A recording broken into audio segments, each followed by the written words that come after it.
Endings are a very sad thing. Sad doesn't always necessarily need bad. Some things do need to come to an end, and a project as great as Snafu was definitely one of them. The thing is I never thought Snafu would end. It just felt like it was too long. The novels were seemingly done. There was no way that we were ever going to get a climax, and which is why, before this project came out, I looked up who Hachiman ended up with, because I was firmly convinced that the show would end. And to my surprise, yet not my surprise, I wasn't shocked by who he ultimately confessed his feelings to, and she confessed her feelings right back to him. But watching this season, despite knowing where it would lead, and knowing that it would have some heartbreak, and it would have some love, and it would have a mixture of emotions, it still felt like the most unexpected thing I've seen over the past year. Snafu is one of my personal favorite anime of all time. In fact, I'd go as far to say it's in my top 5 favorite anime of all time. It's something that feels genuine. It feels something that has a lot of what makes anime so fun and ridiculous, but it also, when you really strip down its 3 central characters, Hachiman, Yukino, as well as Yui, it really does feel like genuine high school students who are determining what love is and what their friendship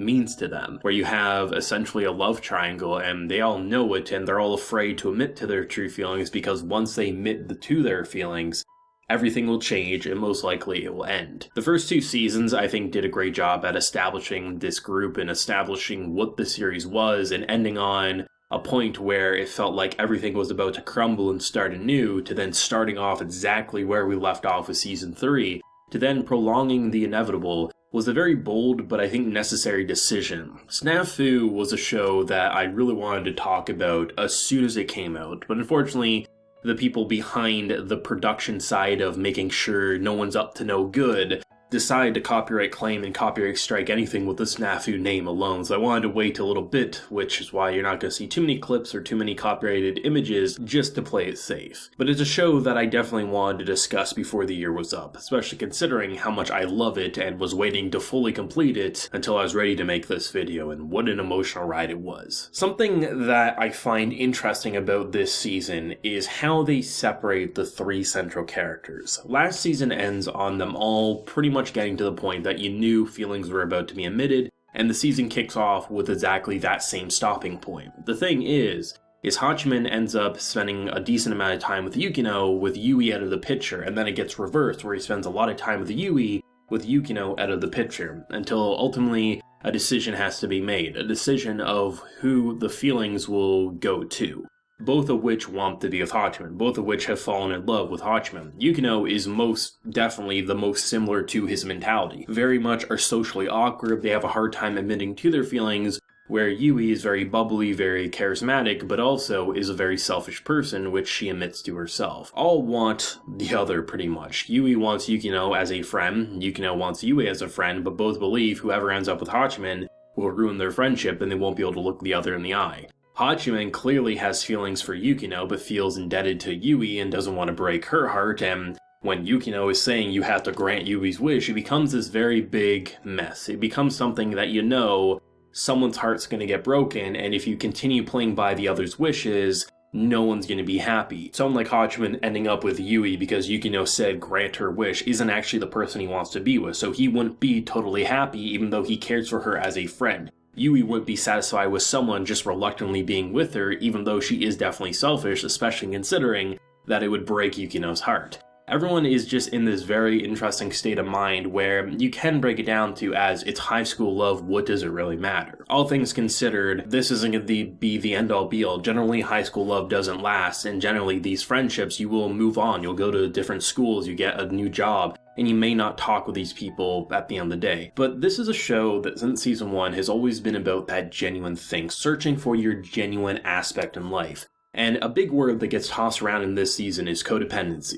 Something where they need the other to survive, and you really firmly believe that's a great way to represent and explain these three's relationship. Until the teacher ends up saying that your relationship is anything other than that, where it may be easy to sum it down to that, but your relationship is so much more, and your relationship is ultimately based on love. There's a lot of words that represent it, good and bad, but when you sum it down and have to give it a 4-letter word, it's going to be love. I love this season and how it really gets you to not care who wins or loses. This isn't a best girls war. And while I will say Yukino is my personal favorite between the two central females, I wouldn't be mad if Yui was the one who got all of the focus in terms of having the most relatability and the most connections to Hachiman if it was built like that since day one. There's been plenty of shows where my personal favorite female protagonist didn't end up with the main character, and I was okay with that because it made sense for the story. If Yui would have ended up with Hachiman, I think it would have been a disgrace to both Yukino and Yui and Hachiman's character.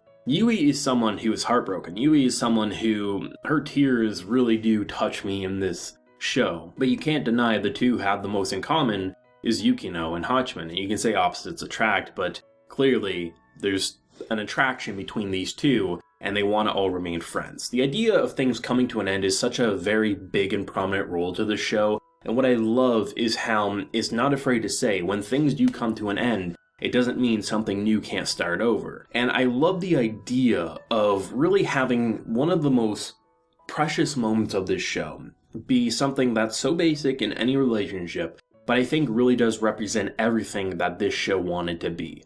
There's a moment where Hachiman reaches his hand out and helps Yukino get up from the bench, which she says, "I don't need your help," and he says, "I know, you would say that, but probably for my entire life I'm going to continue to do this," and she reaches for his hand and she gets up off the bench. This is a moment that symbolizes that everything has come full circle, that everything has ended, but has also started anew. This is a girl who's run away from everything. She's run away and wanted to be independent and fearful that everything good that's happened to her over the past couple of seasons was because Hachiman was there to save her, and she wants to be able to do things herself. And Hachiman is starting to try to push away, starting to do his own thing and trying to say, you know what, I need to give her her own independence. And her sister's right, that this is codependency and she needs to just watch from a distance, and where Yui disagrees with that and Hachiman isn't unsure of what to do. Ultimately, Hachiman and Yukino end up in a spot where most relationships should be. Maybe the other relies on their partner to do a lot of things in life, to survive. But that's what a good relationship is.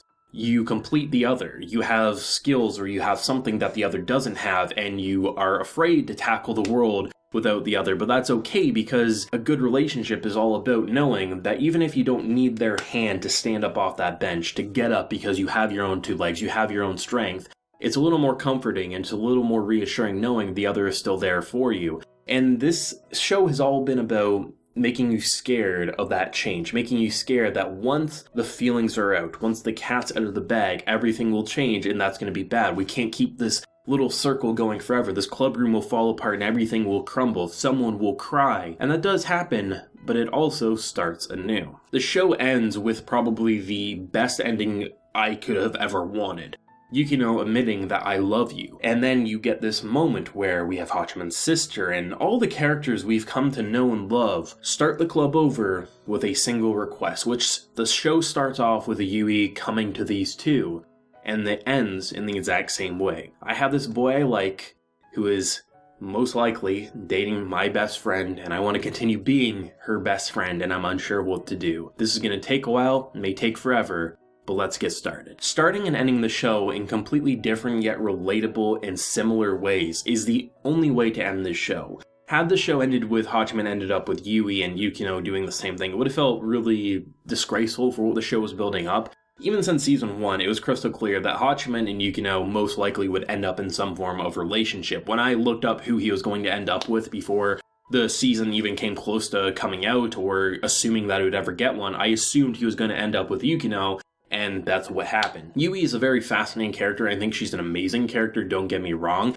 but she's a character who needs to find something else, and unrequited love is something that's always painful, and I'm glad that they had it in this show. Rather than having a forced love triangle, naturally when you have 3 people around the same age who are all attracted to the opposite sex and they share so many similar interests, it's pretty natural that they'd all have these feelings, and not everyone's gonna be happy in the end. And while some fans will get triggered because their best girl didn't win, this was a show about finding something genuine. And that something genuine wasn't simply a relationship between Hachiman and Yukino, it was a genuine relationship of friendship, knowing that, yeah, your feelings may not be the same as the other, but it doesn't mean you can't spend your life together in a different way. Yui, you know, someday in the future will find her something genuine, and even though she doesn't get that something genuine in terms of a romance relationship, she does get something genuine in the terms of a friendship that's no longer hindered by a mask and a guise that's trying to keep something together that shouldn't be. It all crumbles so that something new can blossom. Generally, I'm just used to these types of shows ending in a way that just feels, yeah, they're okay, and yeah, it kind of ended, and, you know, not everyone got a happy-go-lucky, happily ever after. But here it felt like everyone kind of did. Starting and ending the show in such a similar yet different way really gave it this sense of closure and really lived up to the title, Climax. It felt satisfying. It felt like nothing more needed to be said, and I'm so happy that I got it. This is a little more rambling, it's a little less focused on a specific thing, but this show touched me beyond reason, and while I definitely will say the first half of the anime wasn't nearly as good as the second half, I felt like it took a little bit to get rolling. I think that slower pacedness and keeping the cast a little more separate and fearing them being together, Hachiman fearing going towards Yukino, and Yukino fearing to going towards Hachiman, it served a purpose in actually letting them feel like prolonging the inevitable, and it did get annoying and it did get repetitive, but that was intentional. So when we were separated from Yui, we knew the end was near. When it did actually come, you kind of enjoyed that slower burn. This is a show that I will be rewatching for many years to come, and I don't think it will fall out of at least a top 10 anytime soon. I'd be interested to hear, did anyone have any thoughts on Snafu's brilliant climax?